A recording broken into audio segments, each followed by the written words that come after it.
Now let's look at some more problems of graphing square root functions. So in general, we're going to have a function that looks something like this. Y is equal to a square root of x minus h plus k. And in this case, we're going to have a starting point, or if you want to call it a vertex, you can. The starting point is going to be simply hk. And remember, the h changes sign, but the k does not. So for an example, if you had y is equal to minus square root of x plus 4 plus 6, the starting point there would be a minus 4 and a positive 6. You look at this number is a 4, so it changes signs to minus 4. This number is a 6, it doesn't change sign. And then after you do that, you're going to do a table of values. And probably 3 is total points is enough. You can do an x and a y, put the starting point here. In this case, for this example, it would be a minus 4 and 6, and choose 2 more x values that are more positive.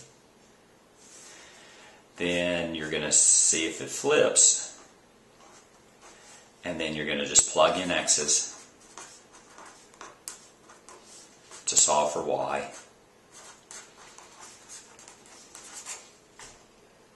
And then you're going to graph and plot, graph the points.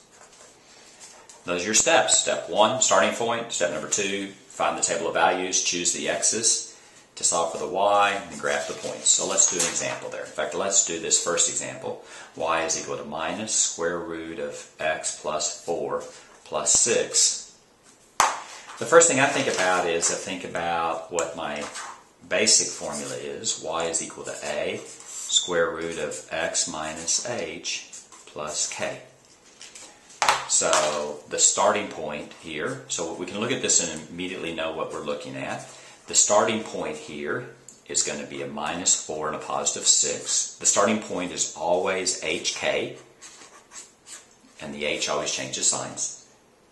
This doesn't flip. Oh no, I'm sorry, this does flip. And what I mean by flip is rather than looking like this one's going to flip across the x-axis like that.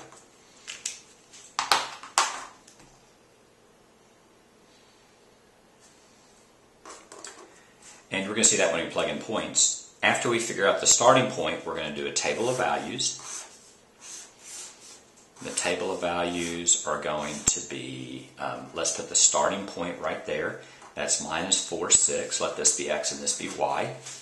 And now what we can do is we can figure out any values we want to for x or for y. I'm going to try to plug in numbers so that this is a perfect square. So square root, if this was a 0, that would be square root of 4, and that would be 2, so that would work. So there's a 0.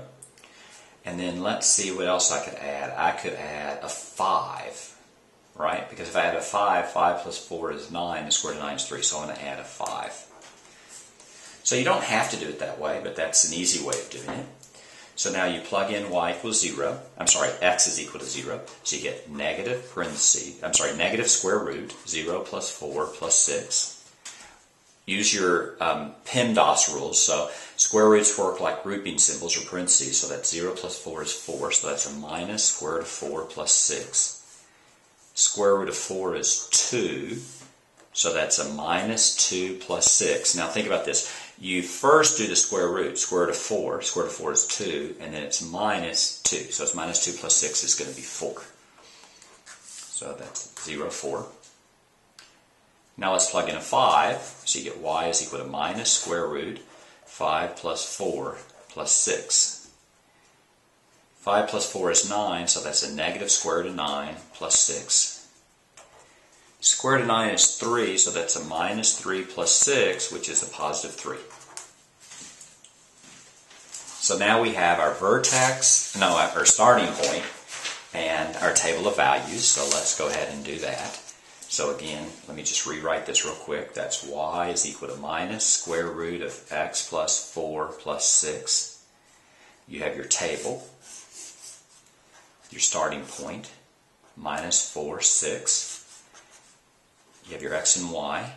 and then that's going to be 0 and 5 and 4 and 3. Now the trick to do in the table of values is plug in any x's you want to, but then once you figure out the x's, plug in the x's to find the y's.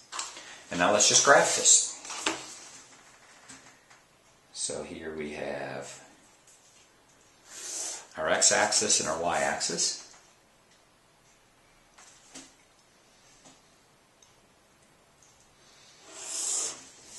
So we're going to graph minus 4 and 6. 1, 2, 3, 4, 5, 6. That's y is equal to 6 and x equals minus 4. Let's plug that. That's going to be the point right there. Then I'm going to plug the point in 0, 4. That's going to be right there. Right? 0, 1, 2, 3, 4. And then 5, 3. So let's do 5. That's 1, 2, 3, 4, 5. And 3 is going to be right there. This is the starting point here, minus 4, 6. And then I'm going to sketch this in. It's going to start off a little bit steeper and then get a little bit flatter and flatter and flatter. That's a pretty good representation of it. X plus 4 plus 6. Label your points, and you're done. 0, 4, 5, 3. You can always check it. Does that make sense? Does this flip? It does. Negative. Vertex is right. And that's how you graph square root functions. The next question is, what is the domain and range?